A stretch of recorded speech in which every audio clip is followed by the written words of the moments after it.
when you do your experiments, there's different ways that you can assign the subjects to your independent variable.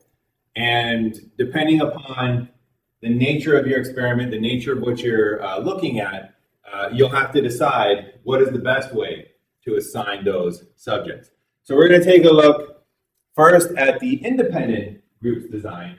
And this is the one that we actually already took a look at, but let's make it explicit here with the independent groups design. In the independent groups design, this is also known as between subjects design. And what you do is you take your subjects and you split them between your different levels of your variable. So the one that we just saw was an independent groups design, because what we did is we took our participants and we split them into two different groups. We took them and we split them between these two different groups.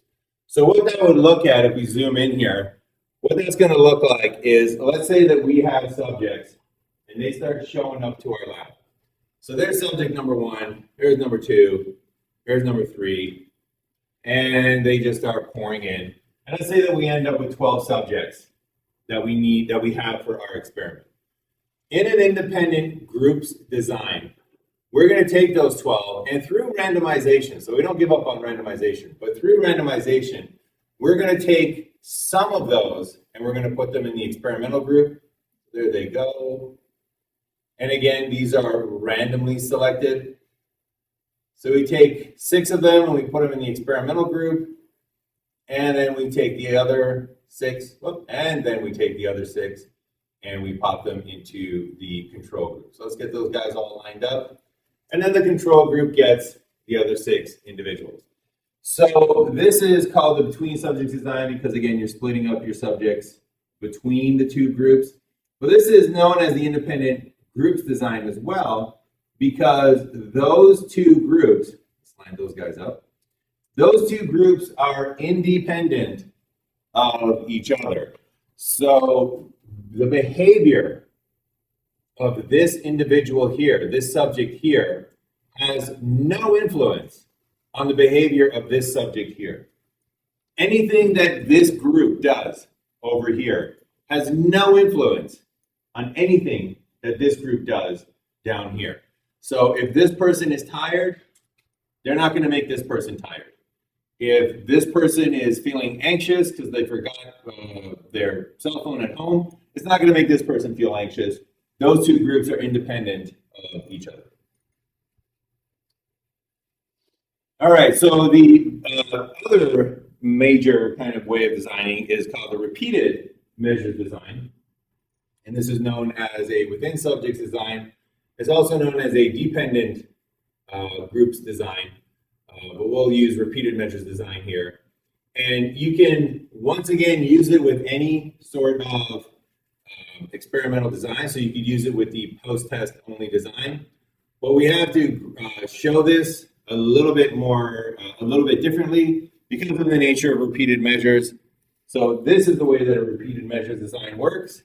So you have your participants, and then they experience the experimental condition, and they also experience the control condition.